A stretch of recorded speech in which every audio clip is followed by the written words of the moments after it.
Hi class. Hi Hunter. Hi Devlin. This section is called Positive Relationships, Communication, Conflict, and Peer Pressure. First, I'd like to discuss communication. It is the process by which ideas, feelings, and information are shared. This involves the skills of listening, speaking, and writing. Fun fact, most people spend about 70% of their day communicating with others. Communication occurs when a message is sent and received, is affected by the communicator's self-concept, how people perceive themselves, and the relationships. Communication is influenced by people's attitudes, their personalities, their perceptions, their ideas, their beliefs, their sensitivities, communication skills of the sender and the receiver. Types of communication. This includes verbal communication, uses words to send and receive messages. Nonverbal communication. This uses factors other than words to communicate, such as gestures, facial expressions, eye contact, and body movements. An example of those: verbal communication.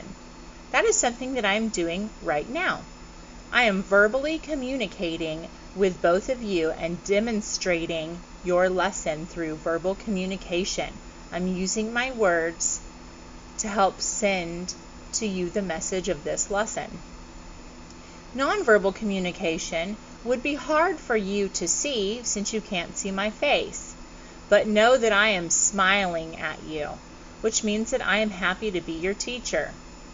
Let's say that you were sitting in class and I asked if you understood what communication meant, and you gave me a gesture, a nonverbal communication sign, such as a thumbs up. A thumbs up would indicate that you understood the lesson. A thumbs down would indicate that you did not understand the lesson. And that is an example of nonverbal communication. Verbal and nonverbal messages should agree. And what they mean by that is if I am happy with you and I say, I am so proud of you, then my facial expressions should also relay that. My eyes should be soft. My tone of voice should be calm and excited with happiness, and I should smile. It'd be really confusing if I was expressing that I was happy with you, but then my face looked angry. Therefore, verbal and nonverbal messages need to agree with one another. Mixed messages, someone's verbal and nonverbal communication, and they conflict, often because they do not mean what they are saying, and this affects the listener's perception of the communication. Listening. Listening is a type of communication. It's a communication skill which is often overlooked. It's not the same as hearing. Listening involves understanding what is heard, understanding what the person is saying.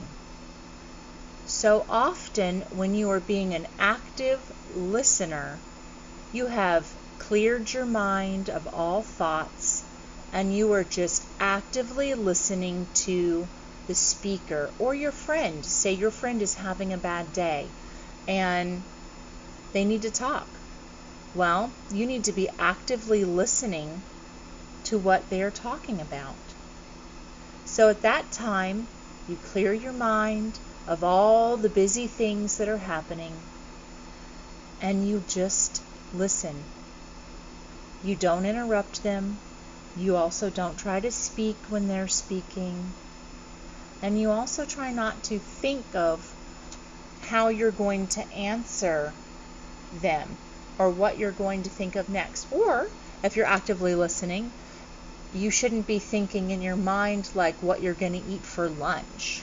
You should clear your mind and just listen to what they are saying. This can be hindered by distracting interruptions, thinking about something else, disagreeing with the speaker, difficulty hearing, misunderstanding the speaker's words, and the speaker's mannerisms or tone of voice. Types of listening. Passive listening. Individual receiving information, provides responses which invite the speaker to share opinions and ideas, makes an effort to understand the messages clearly. Active listening, which I was just talking about, requires the listener to understand what the speaker actually means, repeats what the speaker says to make sure the content of the message is clearly understood. So let's say that my friend Sarah was having a bad day. Let's say that she got a flat tire on the way to work and then it made her late and then her boss yelled at her. So, and she's upset, right? It's just ruined her whole day, and so she's telling me about this. So I'm actively listening because I know that just a listening ear is going to make her feel better. And so she knows that I am listening to her.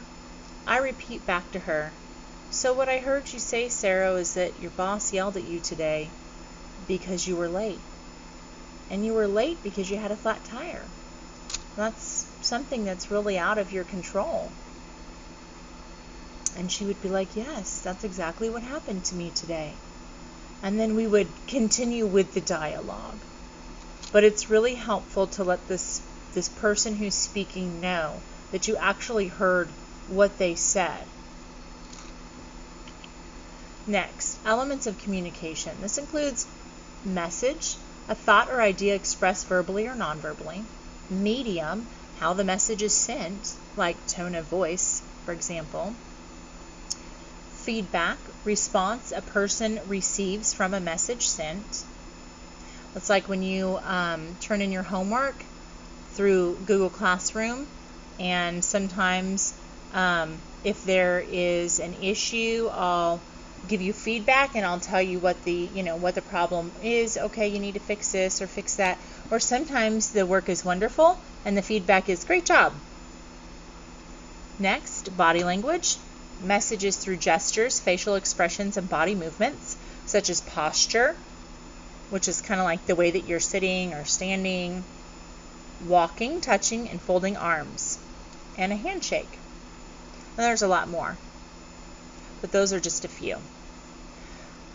I fold my arms a lot, and from my understanding, a body language expert would think that my folding arms means that I'm closed off and or that I'm upset. But I don't necessarily always feel like that's correct. So body language is up for interpretation, I think, and it really just depends. Noise, any barrier which hinders successful communication. Levels of communication. Level 1. Deepest thoughts, feelings revealed, reactions and emotions shared by the speaker and the listener. 2. Honest sharing of feelings and emotions occur. 3. The speaker watches for acceptance or rejection of ideas before continuing. 4. No opinions or feelings, just facts and events are reported. And 5. No emotion, conversation based on common expressions, and the lowest level of communication. I hope that all of you communicate with your friends and family with levels of 1, 2, and 3. And if not, then perhaps we should make a goal and strive for communicating with our friends and family at levels 1, 2, and 3. Conflict resolution. This is the process of settling a conflict by cooperating and problem solving. Only occurs if both parties are willing to work together, when differences are resolved in a constructive way and relationships are made stronger. Conflict resolution. When destructive methods are used, relationships may be damaged or destroyed. And you really want to avoid that last one. Techniques include consensus, individuals that are able to see each other's points of view and choose to agree on a solution. Concession, that's when one individual agrees to give in to the others. Accommodation, that's when both individuals agree to disagree. They accept their differences and agree not to let it create a major problem. Compromise, both individuals give in and find an agreement that they both can live with, a combination of both their views. Destructive conflict resolution. We want to avoid this type of conflict resolution because really it doesn't resolve anything. These techniques include attempting to prove who is right, becoming too angry and losing control, saving up irritation, hurt, or anger, personally attacking, ridiculing, or belittling others, lying and deceiving. Tips for implementing constructive conflict resolution include: be flexible and willing to agree. Cooperate and work together toward a solution. Be honest about what wants and needs. Be accepting of compromises. Face the conflict without fear. Do not change the subject, and try to see the other person's perspective. Peer pressure. This is the influence of our peers. And our peers are typically people who are around the similar age that we are, and people who we surround ourselves around. So for example, your peer group would be students who you're at school with. This can be responded to in one of three ways: passively, aggressively, or assertively.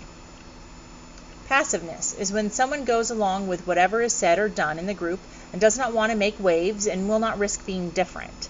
It's based on avoiding confrontation, does not lead to growth or deeper friendship. Aggressiveness is when someone is forceful and severe. Includes yelling, calling names, criticizing, pushing, shoving, and other violent behaviors. Breaks down good communication and creates violent friendships.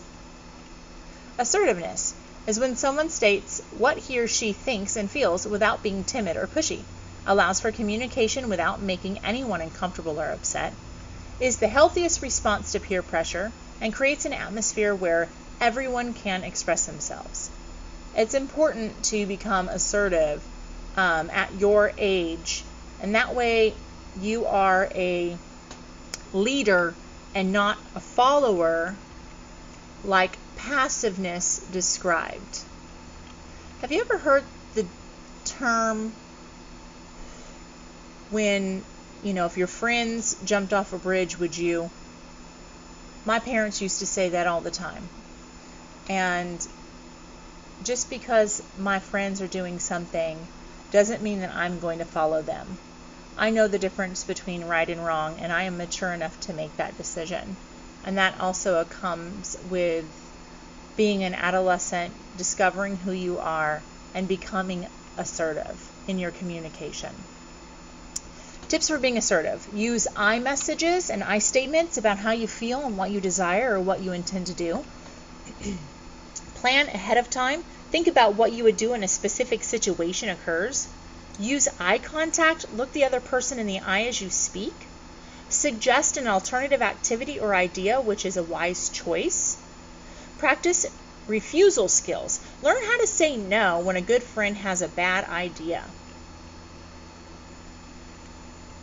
And that is it for that segment. In the next video, I will be discussing your assignment. Stay tuned.